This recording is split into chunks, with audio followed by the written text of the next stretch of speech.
Assalamualaikum semua, saya Muhammad Faisal Yusri bin Ahmad dari Sekolah Menengah Kebangsaan Jalur Kedah. Saya ingin membentangkan projek inovasi yang diberi nama Flat Alam.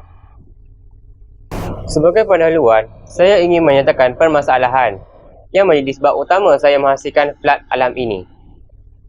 Sebagaimana yang kita tahu, keadaan cuaca yang tidak menentu sekarang seperti hujan yang lebat yang akan mengakibatkan banjir kilat di kawasan berdekatan dengan sungai. Secara tidak langsung, musibah ini akan mendatangkan kerugian harta benda dan boleh mengakibatkan kehilangan nyawa. Justru itu, saya menghasilkan Flat Alam ini yang berfungsi untuk memberi isyarat awal banjir kepada penduduk kampung yang tinggal di kawasan rendah supaya mereka mengambil langkah berjaga-jaga dalam menghadapi banjir kilat tersebut. Flat Alam ini berfungsi apabila paras air sungai naik dan berhenti memberi isyarat apabila paras air sungai itu menurun. Sekarang saya akan memperkenalkan komponen-komponen yang digunakan untuk menghasilkan Flat Alarm ini. Komponen-komponen utama ialah board microbit, water level sensor, LED, wire pelompat dan bateri. Sekarang saya akan demonstrasi operasi Flat Alarm ini. Mula-mula kita hidupkan Flat Alarm. Kemudian kita tuangkan air untuk menggambarkan paras air meningkat.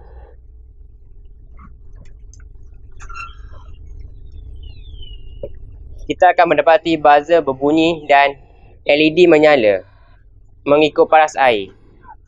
Baik, seterusnya saya akan memaparkan kode yang telah saya hasilkan untuk mengaktifkan Flat Alarm.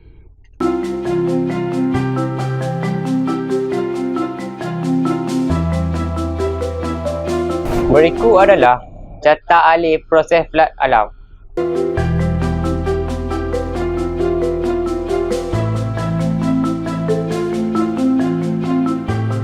Yang terakhir sekali, saya akan memaparkan kos projek ini iaitu sebanyak RM134.80. Sekiranya dikeluarkan secara komisen, kos akan menjadi lebih rendah dan mampu milik dalam lingkungan RM50 hingga RM60 sahaja. Sekian sahaja pembentangan ini. Inovasi Flat Alarm daripada saya. Ribuan terima kasih atas perhatian anda.